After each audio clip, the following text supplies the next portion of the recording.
it's Jeannie and Brad from Good Mix Superfoods. We're going to show you how to make some protein balls using the BallBags. So simple, even boys can do it. Yes, well, we don't often do things like this, but if you have to, you can. Look, all I've done is emptied the ground mix. So this is a 375 vegan pack, and it's a dry mix, and I've just put that into a big bowl. The next thing we need to add is some coconut oil. So I've measured this out, it's 45 grams, all the directions are on the pack, and if you've got the 750 grams, it's just double. But to give you a bit of an idea, 2.5 of those. Let's show you 2.5 of those. A big tablespoon. It's quite liquid, but sometimes it depends on the temperature with the coconut oil, doesn't it? Yeah, that's a springtime. Nice and warm coconut oil. Springtime on the Gold Coast. So I'm going to empty all that in there. It's probably better that you have maybe just a little bit more than less. Would that be right? Depends how you like your balls. If you like your balls to be really nice and melt in your mouth, I add a little bit extra oil. That means though that you will have to keep them cool because they can get melty. If you want them to be nice and solid and, you know, able to be sort of taken with you in the warm temperatures, just keep to the amount that's there. Alright, so now the fun bit. So we've got the coconut oil in there, and all I'm going to do is really make sure that's mixed in really well. Get in there, I'm going to get in there with 2 hands in a second and just make sure it's all mixed in. Why is it important that we mix it in? It's a bit obvious, isn't it? It's really fun, it's like playing mud pies. No, it's important because otherwise you'll get a really crumbly mix. If you haven't sort of squeezed it all through nicely, your balls will kind of be really frustratingly crumbly. So you should squeeze it all, compress that oil really nicely through it. It's like, it's a good hand workout too. So I'm just about getting there. I can feel like it's nice and moist. It's, you know, the texture is really just sort of becoming quite pliable. Yeah, so I didn't take long at all really to mix that through, but I am going to make sure you don't want any dry balls in there. So I think that's good enough. Yeah, but look, there's that nice sort of wet, pliable sort of mix that's starting to stick together. Yeah, when you should squeeze it, and it kind of sticks nicely together when you squeeze it hard in your hand. Yeah, so that's doing that now. So let's show you. So what I'm doing is I'm just going to take a good amount to make a ball.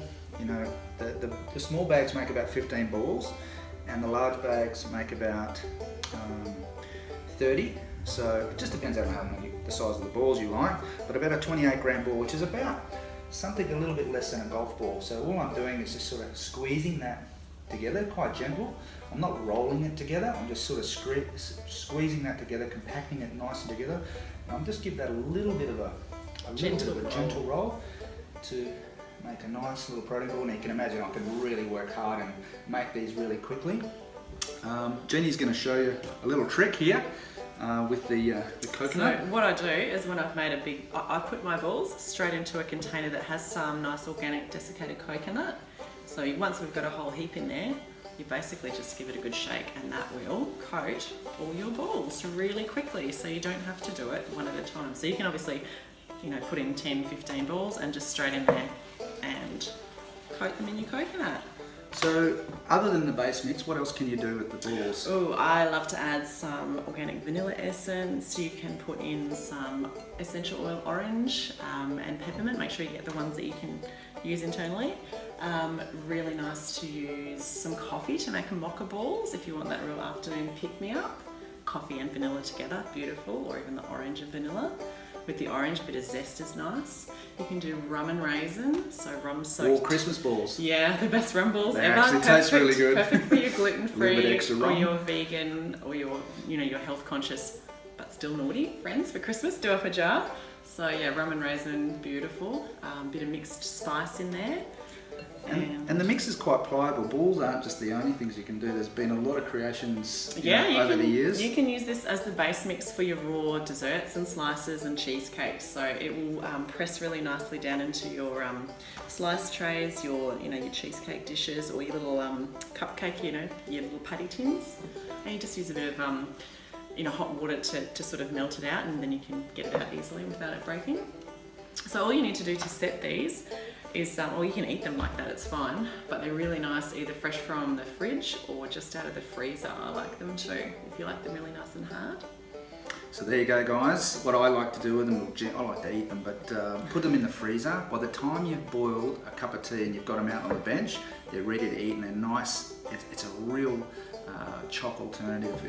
It will nail chocolate cravings. First-hand experience. I'm a total really bad chocoholic, and yeah, these will satisfy chocolate cravings in loads of people I've spoken to as well. So there you go, guys. Check out all the healthy ingredients that are made up in the 750 and the 375. We both do two types of protein. We have a whey-based and a pea protein. Other than that, all the ingredients are the same. The whey is just a little bit creamier, but pretty much the taste is the same. Yeah, and we use Australian grass-fed whey protein concentrate, and we use organic fermented pea protein as well. So there we go, a good pre and post-workout ball, a choc hit without the guilt. Get some BallBags. Cool, we nailed it, I think. Yeah, cool. Except for eating it.